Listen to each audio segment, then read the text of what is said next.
নমস্কার, আশা করছি আপনারা সকলে খুব ভালো আছেন। একটা নতুন ভিডিওতে আপনাদের সকলকে স্বাগত। ঘড়িতে এখন দুপুর 12:30। আজকে বাড়ির থেকেই কাজ চলছে, তো তার মাঝখানেই একটু ব্রেক পেয়েছি, তাই ভাবলাম ভালো করে স্নান টান করে একটু রোদে গিয়ে বসি। কারণ এখন তো শীতকাল, এই শীতকালের সময়টাতে রোদটা ভীষণ ভালো লাগে। রোজ দিন ছাদে যাই, কিন্তু আজকে ভাবলাম একটু পার্কটাতে এসেই বসা যায়। যেদিনকে বাড়ির থেকে কাজ থাকে সেদিনকে একটু রিল্যাক্সই লাগে বলতে পারেন। কারণ আমরা জবের থেকে এখানে এসেছি, প্রথম দিকটাতে আমরা হাউস হেল্প পেয়েছিলাম, কিন্তু আমরা তো এখানে পুরো মাসের জন্য থাকি না, 15 দিনের জন্যই থাকি মাত্র। তো যিনি ছিলেন হেল্প করতেন আমাদেরকে, তো তিনি নতুন কাজ পেয়েছেন, আর তাছাড়াও মাত্র 15 দিনের জন্য করাটা তার পক্ষেও পসিবল হচ্ছে না। এক দুজনের সাথে তারপরে কথাবার্তা বললাম, বলছেন যে পুরো মাসের জন্য রাখবি, কিন্তু পুরো মাসের জন্য একটু অসুবিধাই হয়। আমরা 15 দিন থাকি, 15 দিন থাকি না, তো সেই হিসাবে কেউ অতটা কাজ করতে চায় না মাত্র 15 দিনের জন্য। এখানে থাকলে সমস্ত কিছু রান্না করার থেকে শুরু করে বাসন ধোয়া, ঘরের খেয়াল রাখা, সব কিছুই নিজেদেরকে করতে হয়। রান্না বান্নার দিকটা আমি সামলে নিই, আর ঘর পরিষ্কারের দিকটা রাজা আমাকে হেল্প করে, মানে সপ্তাহে 2 দিন করে রাজা ঘর পরিষ্কার করে দেয়। তো এইভাবেই চলছে সব কিছু। তাই এখানে যখন কলকাতাতে আমরা 15 দিনের জন্য থাকি, তখন সমস্ত কিছু ঘরের কাজ টাজ সামলে ভিডিও রেডি করা বা ভিডিও শ্যুট করা অতটা পসিবল হয়ে ওঠে না। সেই জন্য আপনারা তুলনামূলকভাবে কলকাতার ভিডিও একটু কমই দেখেন। আর যখন নিচেটাতে এসেছি, এত সুন্দর লাগছে এই পার্কটাকে, দাঁড়ান একবার আপনাদেরকে ঘুরিয়ে দেখাই। আমাদের কমপ্লেক্সের মধ্যে সবথেকে সুন্দর জায়গা হচ্ছে এই পার্কটা। আর আমাদের যে বিল্ডিংটা, এটা একেবারেই তার সামনে পড়ে। যখন রিভু এখানে খেলতো, তো আমরা ওপর থেকে ওকে দেখতে পারতাম। এর মধ্যে অনেকগুলো ঝাউ গাছ আছে, তাছাড়াও অনেকগুলো অজানা নামের গাছ রয়েছে। একটু শীতটা বাড়লে ওই গাছে ফুলগুলো ফোটে, তখন আরও সুন্দর দেখতে লাগে। ওদিকে কারুর সমস্ত জিনিসপত্র এসেছে, শিফটিং চলছে। 1 বছর আগে আমরাও এইভাবেই সমস্ত জিনিসপত্র নিয়ে ফ্ল্যাটে এসেছিলাম, আমাদের বিল্ডিংয়েই এসেছেন কেউ। আর এই পার্কের সবথেকে লোভনীয় জিনিস হচ্ছে এই রাইডসগুলো। এত সুন্দর লাগে, এত বয়স বেড়ে গিয়েছে তবুও জানেন এখনও অবধি আমার ইচ্ছা করে এগুলোতে একবার চড়ে দেখি, কিন্তু এখন আমাদের আর অ্যালাউ নেই। এই যে সিস, ছোটোবেলায় এই সিস নিয়ে আমার একটা ভীষণ মজার গল্প রয়েছে। আমি যখন খুবই ছোট, ওই দিদিদেরই স্কুলের একটা কোনো পিকনিকে গিয়েছিলাম। তো ওখানে আমার খেলা ছিল সিসর নিচের যে বালিগুলো থাকে ওগুলোকে কালেক্ট করে ঘর বানানো। তো এরকমই দুজন সিসতে বসেছিল, আর আমি তারই মাঝখানে হঠাৎ করে সিসর নিচে ঢুকেও গিয়েছিলাম।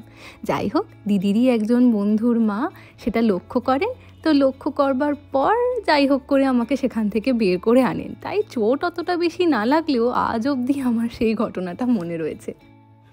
বিভিন্ন জায়গায় ছোট ছোট বসার জায়গা করা রয়েছে, যাতে বাচ্চারা যখন খেলতে পারবে তখন তাদের বাবা মারাও এসে একটু বসতে পারে। কি ধরুন, এরকমই দুপুরবেলা রোদের মধ্যে এসে বসা ভালোই লাগে। চলুন, গায়ে ভালো করে রোদ লাগিয়ে নিয়ে চুলটা ওই আধ শুকনো মতন করে সোজা চলে এসেছি কিচেনে। ঘড়িতে এখন 1:45 বাজে, আমার হাতে ওই 1:30 অবধি সময় আছে, তার মধ্যেই লাঞ্চটা তৈরি করে নেব। তো আজকে লাঞ্চের জন্য ভেবেছি একটু সমস্ত সবজি দিয়ে মুগের ডাল বানাবো, আর তার সাথে ডিমের ঝোল। আমি প্রথমে ডালের সবজিগুলোই কেটে নিচ্ছি। তো ফুলকপি দেব, বিনস দেব, গাজর, ক্যাপসিকাম আর পেঁয়াজ। কিন্তু বিনস আর ফুলকপিগুলোকে যেরকম টুকরো করেছি সেরকমই থাকবে, বাকিগুলোকে একটু ম্যানুয়াল চপারে দিয়ে একদম ছোট ছোট টুকরো করে নেব। কারণ গাজরটা এরকম মোটা মোটা টুকরো খেতে অতটা কেউই পছন্দ করে না, মানে রাজা একটু ছোট টুকরোই খেতে পছন্দ করে, যেগুলো সিদ্ধ হয়ে যায় তাড়াতাড়ি। ভাগ্যিস আমার কাছে এই ম্যানুয়াল চপারটা ছিল, জানেন, এতে কাজ কিন্তু অনেক তাড়াতাড়ি হয়ে যায়।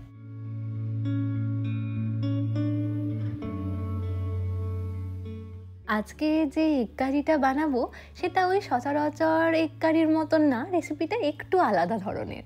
আমি এটা প্রথমবার আমার দুর্গাপুরের কলেজ জীবনে খেয়েছিলাম। আমাদের হস্টেলে তো ননভেজ খাবার অ্যালাউ ছিল না, সব সময় ভেজ খাবারই পাওয়া যেত। এবার ননভেজ খাবার খেতে ইচ্ছা হলে আমরা কখনো কখনো দুপুরবেলা কলেজে যখন লাঞ্চ টাইম চলতো তখন কোনো রেস্টুরেন্টে চলে যেতাম। তো আমাদের হস্টেলেরই উল্টো দিকে একটা ওই ফুড ভ্যান টাইপের ছিল, যেখানে এগ থালি, চিকেন থালি, এরকম নানান ধরনের খাবার পাওয়া যেত। তো ওখানকার এগ থালিটা খুব ফেমাস ছিল। সেই এগ থালির মধ্যে আমি প্রথমবার এই রকম ধরনের একটা ডিমের কষা খেয়েছিলাম, এত ভালো লেগেছিল। তো ওখানকার যিনি শেফ ছিলেন তার সাথে কথা বলে আমি এই রেসিপিটা তার কাছ থেকেই জানতে পারি। এই এগ কারিটা বানানোর জন্য প্রথমে কড়াইতে 1 চামচ মতন ঘি দিয়ে দিয়েছি, তার মধ্যে দিয়েছি পেঁয়াজ, 2-4টে গোলমরিচ আর লবঙ্গ। ওগুলো একটু ভাজা ভাজা হয়ে এলে দিয়েছি আদা, কয়েকটা রসুনের টুকরো আর কয়েকটা কাজু বাদাম। সমস্ত জিনিসগুলোকেই কিন্তু অল্প ভাজতে হবে, মানে পেঁয়াজটা কিন্তু বেশি খয়েরি করে ভাজা যাবে না। একটু বাদামি বাদামি কালারটা আসবে তখনই গ্যাসটা অফ করে দিয়ে ওটাকে একটু ঠান্ডা হতে দেবো। তারপর মিক্সার গ্রাইন্ডারের মধ্যে সমস্ত ওই ভাজা জিনিসটা নিয়ে তার সাথে একটু ধনেপাতা দিয়ে আর অল্প একটুখানি নুন দিয়ে এটাকে ভালো করে মিক্সার গ্রাইন্ডারে পেস্ট করে নেব। ডিমগুলো সব বয়েল করা হয়ে গেছে, এতে একটু কাট লাগিয়ে দেবো যাতে এটা খুব ভালোভাবে ভিতরে মশলাগুলো যায়। দিয়ে ভালো করে ডিমগুলোকে আমি একটু ভেজে নেব, এতে না ডিমের টেস্টটা খুব ভালো হয় জানেন। এবার ডিমগুলোর একটা পিঠ একটু ভালো করে ভাজা হয়ে গেলে আমি এবার উপর থেকে এখানেই একেবারে ভাজবার সময়ই ছড়িয়ে দেবো হলুদ গুঁড়ো আর লঙ্কার গুঁড়ো। আগে থেকে মাখিয়ে রেখে ডিমগুলোকে ভাজলে অনেক সময় একটু কালো কালো হয়ে যায়, তো এই আধ ভাজা হয়ে যাবার পরই আমি হলুদ গুঁড়ো আর লঙ্কার গুঁড়োটা একদম তেলের মধ্যেই মিশিয়ে নিই। এবার দেবো একটু কাসুরি মেথি, ভালো করে হাতে এটাকে একটু গুঁড়ো গুঁড়ো করে নিয়ে এই ডিমটা ভাজা হয়ে গেলে ওপর থেকে ছড়িয়ে কাসুরি মেথি দিয়ে আবার ভালো করে একটু ভেজে নেবো। ওদিকে ডিমটা ভাজা হতে থাক, এদিকে ততক্ষণ মশলাটা বানিয়ে নিই। তো যে মশলাটা আমি পেস্ট করে রেখেছিলাম, কড়াইতে 1 চামচ ঘি দিয়ে ওই পেস্ট করে রাখা মশলাটা, তার সাথে একটু বাটি ধোয়া জল, মানে মিক্সার গ্রাইন্ডারের বাটিটা ধুয়ে একটু জল দিয়ে ভালো করে এবার মশলাটাকেও কষিয়ে নেব। এর মধ্যে দিচ্ছি আমি হলুদ গুঁড়ো, ধনে গুঁড়ো, জিরে গুঁড়ো আর লঙ্কার গুঁড়ো। কাশ্মীরি লঙ্কার গুঁড়োই দিচ্ছি, বেশি ঝাল করব না কারণ রাজা অতটা ঝাল খাওয়া পছন্দ করে না, তো আমি এখানে লঙ্কার গুঁড়ো হিসাবে সবসময় কাশ্মীরি লঙ্কার গুঁড়োটাই ব্যবহার করি। তারপর একটু টক দইকে অল্প একটু নুন আর চিনি দিয়ে ভালো করে ফেটিয়ে নিয়েছিলাম, তো সেটাও এই মিশ্রণটার মধ্যে দিয়ে দেবো। আর ফ্লেমটা একদম মিডিয়াম রাখবো, কারণ টক দই দিয়ে হাই ফ্লেমে রাখলে দইটা অনেক সময় কেটে যায়। এবার সবার শেষে ওপর থেকে ছড়িয়ে দিলাম সানরাইজেরই চিকেন কারি মশলা। এটার বেশ টেস্টটা আমি দেখি সবসময় খুব ভালো লাগে। দিয়ে ওই 5 মিনিটের মতন মশলাটাকে কষতে দিয়ে দেবো।